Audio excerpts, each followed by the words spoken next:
Good afternoon. I want to begin my remarks by expressing deep gratitude. First, to God. For thousands of years, the Jewish people carried an astonishing promise. The prophet spoke of a people returning from the ends of the earth, of vineyards on the hill of Judea, and of a nation restored. For centuries, these promises seemed impossible.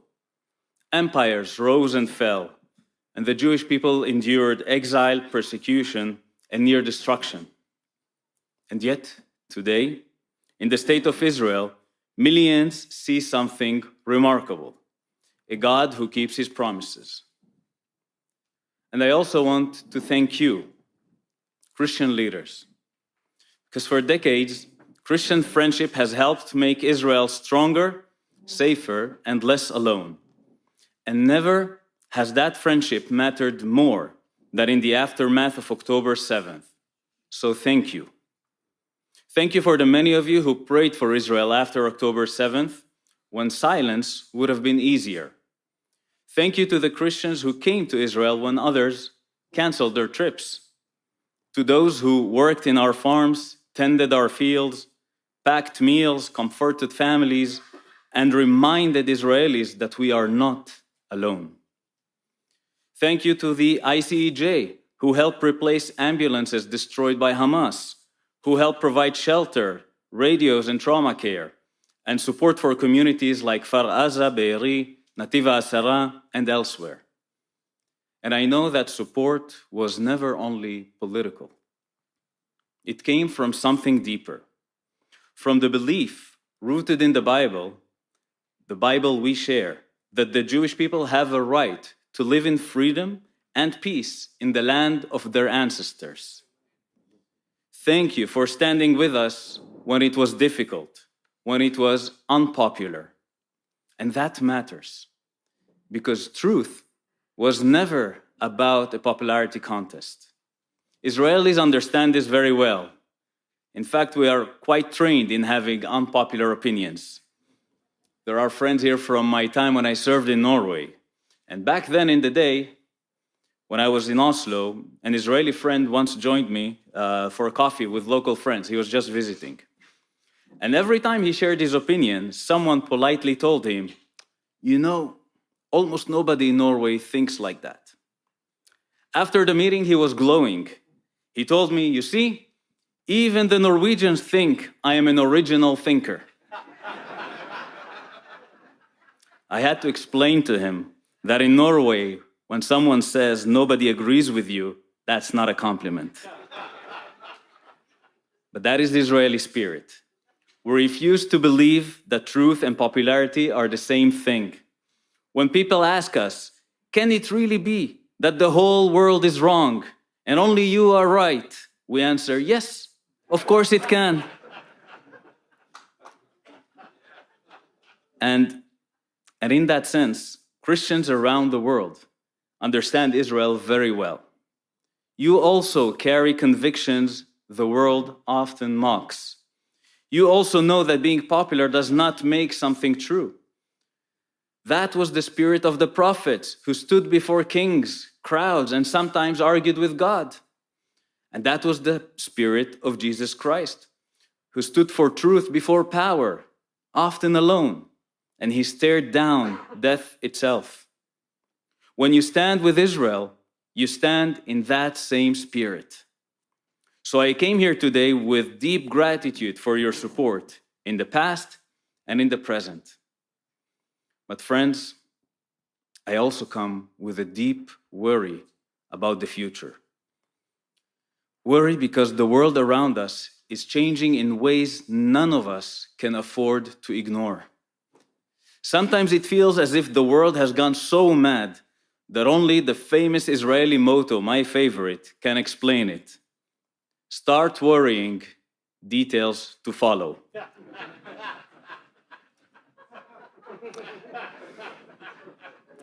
So, the madness we see around us, friends, points to two crises happening at the same time. A Middle East losing its minorities, and the West losing its confidence. One crisis empties churches, towns, and communities, and the other empties societies of identity, responsibility, and purpose.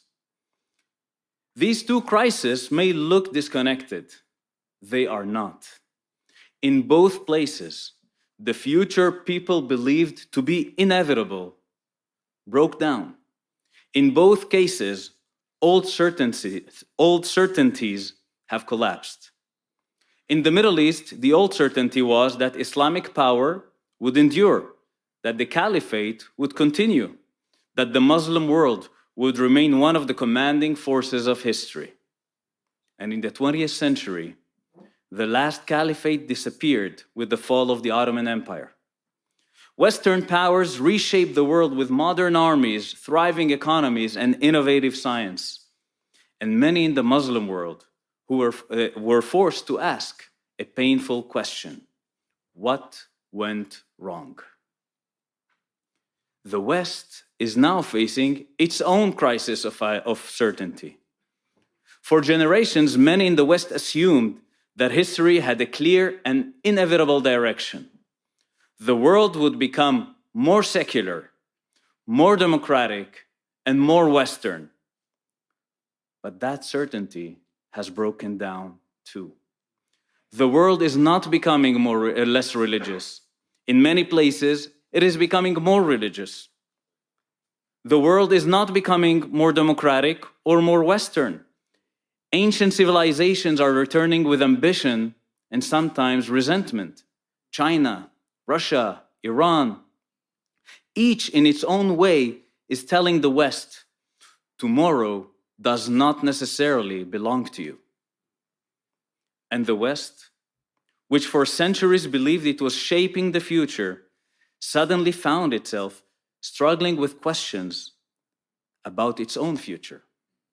The West is now asking itself a very similar question to the one asked in the Middle East: what went wrong? Friends, I am not from the West. I'm here as a friend of the West and as a son of the biblical heritage that formed it. I am here as someone whose own freedoms depend on the strength of the free world. I come from a region where Christians like me know that churches can be full one generation and empty the next. I say this with great pain because I am speaking about the region I come from, the region where my family has lived for centuries, the region where Christianity was born, and the region where so many Christian communities are now fighting not to disappear. So I want to share how my region answered that crisis. When societies ask what went wrong, there are two possible answers. One is responsibility, the other is blame. Responsibility asks, what can we do now? Blame asks, who can we accuse now? Responsibility gives people a purpose. Blame gives people a target. And once a society turns pain into blame, it begins looking for someone to punish.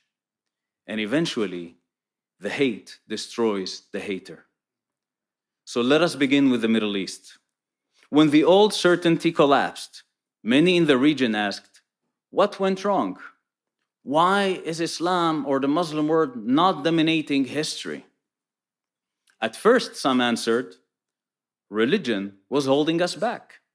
The solution, they believed, was secular nationalism. It promised power, it promised unity, and it promised liberation. But for the native Jews living in the villages and cities of the Arab world, this movement, once imagined by some as inclusive, became a force of exclusion. As the dream of the Jewish state moved closer to reality, the situation of the Jews in many of the Arab countries deteriorated. Religion was blamed for the weakness, and Jews were blamed for humiliation.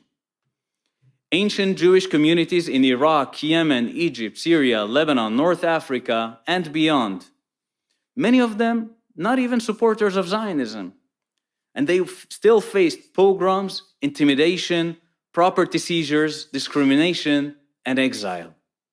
Within a generation, communities that have lived across the region for centuries, since before Islam and before Christianity, were nearly erased.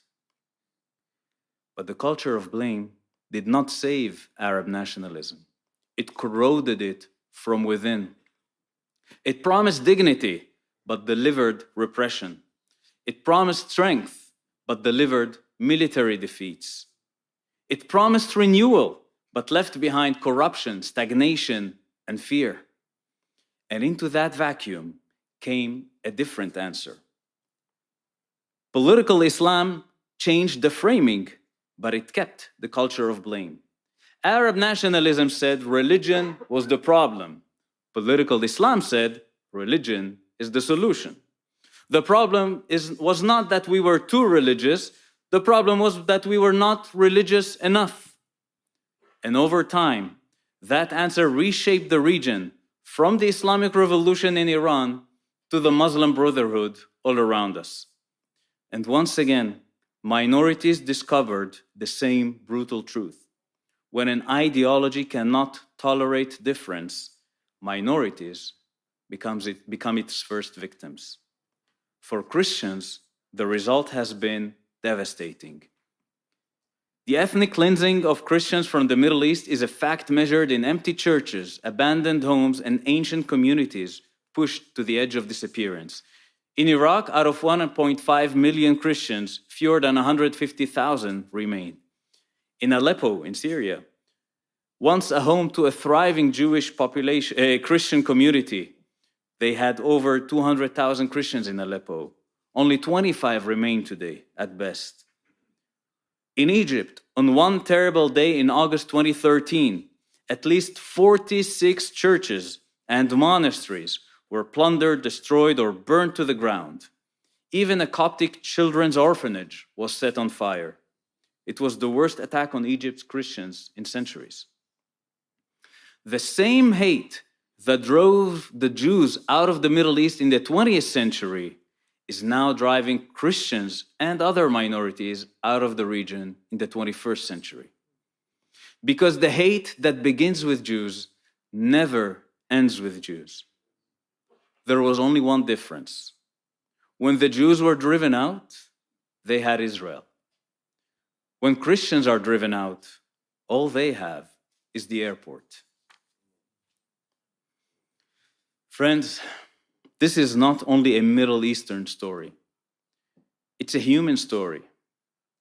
And I worry because now the West is facing its own version of that temptation. The crisis is different, but the pattern is familiar. A society loses confidence, it asks, what went wrong? And instead of choosing responsibility, it chooses blame. And this is where hate begins. And again, this is where hate of Jews, anti-Semitism, returns. I saw this warning some years ago when I came to UC Davis in California to speak. A group of students disrupted my talk, and they shouted about globalizing the Intifada, and they carried a sign that said 1948 equals 1492. At first, I thought they were mourning the expulsion of the Jews from Spain in 1492. I thought, it's impressive, not every campus protester remembers Sephardic history.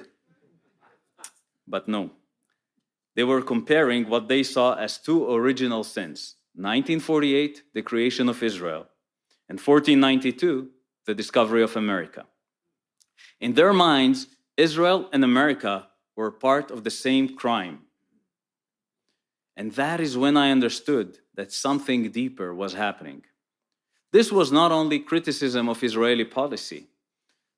This is a worldview in which the West is reduced to shame. Colonialism, imperialism, racism, you name it. America is reduced to oppression, and Israel is reduced to colonialism. And the Jewish people, under the new label as Zionists, as cast as the symbol of everything wrong with the world.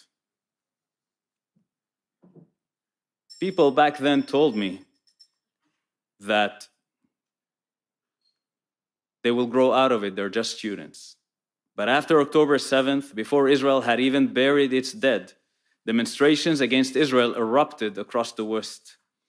Their slogans were not about peace, and they were not about compassion. They were a declaration that the ultimate target for the sins of the West has been chosen: the Jews, Israel, Zionists. And that is the culture of blame on the left side. The West is guilty, and Zionism is its worst expression. But friends, the same sickness now appears on parts of the far right. There, the story is different. Sure, they say, things aren't going well, but you're fine. You're innocent. It is all the fault of someone else. And more openly, we hear that sentence: it's all the fault of the Jews. The Jews lied and manipulated. The Jews control the elites. The Jews drags us to war. The Jews betrayed the West. And this is where the far left, the far right, and radical Islam begin to sound strangely alike. They disagree on almost everything, but they share the same escape of responsibility. The far left says the West is guilty and Zionism is its worst expression. The far right says the West was betrayed and the Jews are behind it. And Islamists say the Muslim world was humiliated and Israel is to blame. And that is why anti-Semitism is never only a Jewish problem. It is a warning sign. It tells you that resentment is becoming a substitute to courage. Blame cannot build families. Blame cannot restore communities. Blame cannot heal loneliness. Blame can only point the finger. Responsibility builds. Responsibility carries two ideas: responding and the ability.